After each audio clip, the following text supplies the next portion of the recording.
야사의 출가 부처님 이야기. 전승에서는 바라나시의 부유한 집안에 야사라는 젊은이가 있었다고 전해집니다. 그는 좋은 옷과 향기로운 방, 음악과 춤 속에서 살았지만 마음 한켠은 늘 비어 있었습니다. 어느 밤 잠에서 깨어난 야사는 화려했던 잔치 자리가 흐트러진 모습을 보고 깊은 허물을 느꼈고 조용히 집을 나와 부처님께 이르렀다고 합니다. 부처님께서는 그에게 괴로움과 그 괴로움에서 벗어나는 길을 차근히 설하셨고 야사는 그 길을 따라 출가하게 되었다고 전해집니다. 오늘의 이야기는 바라나시의 깊은 밤에서 시작되었습니다. 도시의 큰 집들에는 등불이 아직 꺼지지 않았고 향 냄새가 긴 복도를 따라 천천히 흘렀습니다. 그 가운데 가장 화려한 집 하나에 야사라는 젊은이가 살고 있었습니다. 그의 집에는 좋은 비단이 있었고 금빛 장식이 있었고 밤마다 음악과 웃음이 끊이지 않았습니다. 사람들은 야사를 부러워했습니다. 젊고 부유하고 무엇 하나 부족해 보이지 않았기 때문입니다. 그러나 야사의 마음은 이상하게도 자주 비어 있었습니다. 잔치가 한창일 때는 웃을 수 있었습니다. 사람들이 그의 이름을 부를 때는 고개를 들 수 있었습니다. 하지만 모두가 돌아간 뒤 방 안에 조용함이 내려앉으면 마음속에서 알 수 없는 공허가 올라왔습니다. 그는 그 공허를 부끄러워했습니다. 나는 이렇게 많은 것을 가졌는데 왜 만족하지 못하는가? 그 질문이 그를 더 외롭게 만들었습니다. 그날 밤도 집 안에는 음악이 흐르고 있었습니다. 사람들은 술에 취해 웃었고 등불은 기름을 태우며 흔들렸습니다. 향기로운 꽃은 바닥에 떨어졌고 화려한 옷자락은 의자와 침상 위에 흐트러져 있었습니다. 야사는 처음에는 그 속에 함께 있었습니다. 그러나 밤이 깊어지자 몸은 피곤해졌고 마음은 더 멀어졌습니다. 그는 어느 순간 홀로 깨어났습니다. 주변에는 잠든 사람들이 아무렇게나 누워 있었습니다. 조금 전까지 아름답게 보이던 장면이 이상하게 낯설어졌습니다. 웃음이 사라진 얼굴들, 꺼져가는 등불, 흩어진 꽃잎과 식은 음식이 한꺼번에 눈에 들어왔습니다. 야사는 천천히 몸을 일으켰습니다. 그리고 마음속에서 낮은 말이 올라왔습니다. 이것은 괴롭다. 이것은 나를 쉬게 하지 못한다. 그 말은 갑작스러운 분노가 아니었습니다. 오래 눌러두었던 진심이 조용히 밖으로 나온 것이었습니다. 야사는 더는 그 방에 머물 수 없었습니다. 그는 조심스럽게 신을 신고 문을 열었습니다.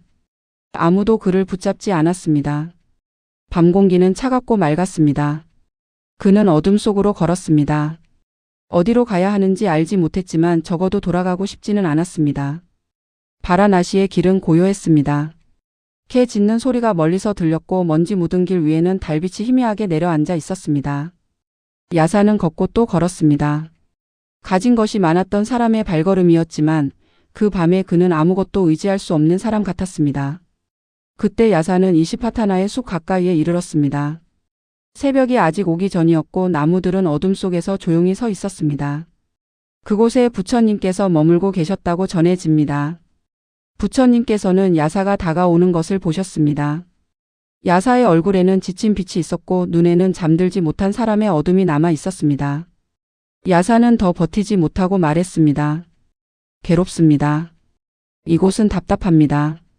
그 말은 집에 대한 말이기도 했고 세상에 대한 말이기도 했으며 자기 마음에 대한 말이기도 했습니다.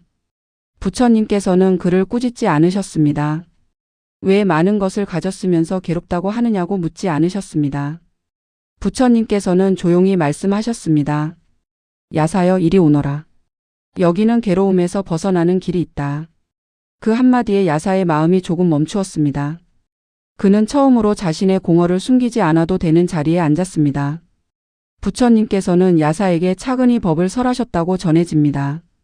베푸는 마음에 대해 말씀하셨고 바르게 사는 삶에 대해 말씀하셨습니다. 감각의 즐거움이 달콤해 보여도 오래 붙잡으면 마음을 묶는다는 것도 말씀하셨습니다. 그리고 마침내 괴로움과 그 원인과 사라짐과 길에 대해 말씀하셨습니다.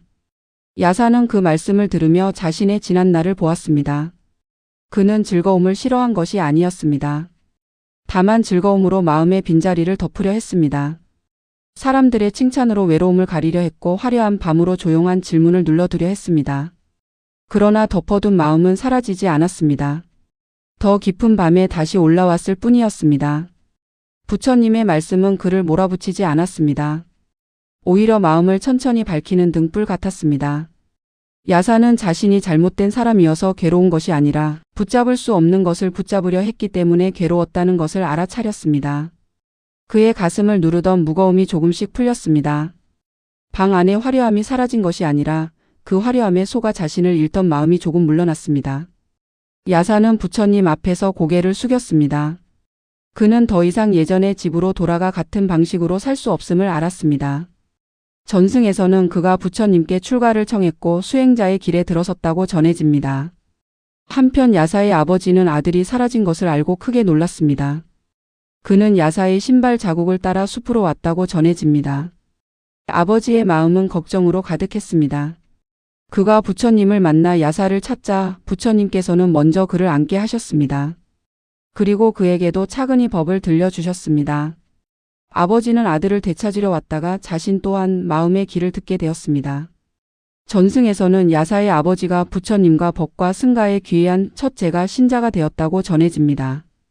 그 뒤 야사의 어머니와 아내도 부처님의 가르침을 듣고 귀의했다고 합니다. 한 사람의 빈 마음에서 시작된 밤이 한 집안의 마음을 바꾸는 길이 된 것입니다.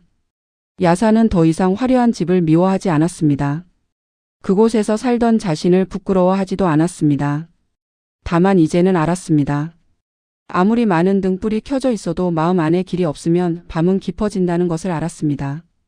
그리고 가진 것이 많아도 마음이 비어 있을 수 있으며 비어 있음을 알아차리는 순간이 길의 시작이 될 수 있음을 알았습니다. 이 이야기를 듣는 당신도 겉으로는 괜찮아 보이는데 마음이 텅 빈 날이 있었을지 모릅니다. 할 일은 하고 사람들 앞에서는 웃고 남들이 보기에는 부족할 것이 없어 보여도 혼자 남으면 이상하게 마음이 허전한 밤이 있을 수 있습니다. 그 허전함을 부끄러워하지 않으셔도 좋습니다. 그 마음은 당신이 약해서 생긴 것이 아니라 더 진실한 길을 찾고 있다는 신호일 수 있습니다. 화려한 것으로 덮어도 사라지지 않는 질문이 있다면 오늘은 그 질문을 조용히 바라보셔도 좋겠습니다. 마음이 비었다는 것을 알아차리는 순간 이미 길은 아주 작게 열리기 시작합니다.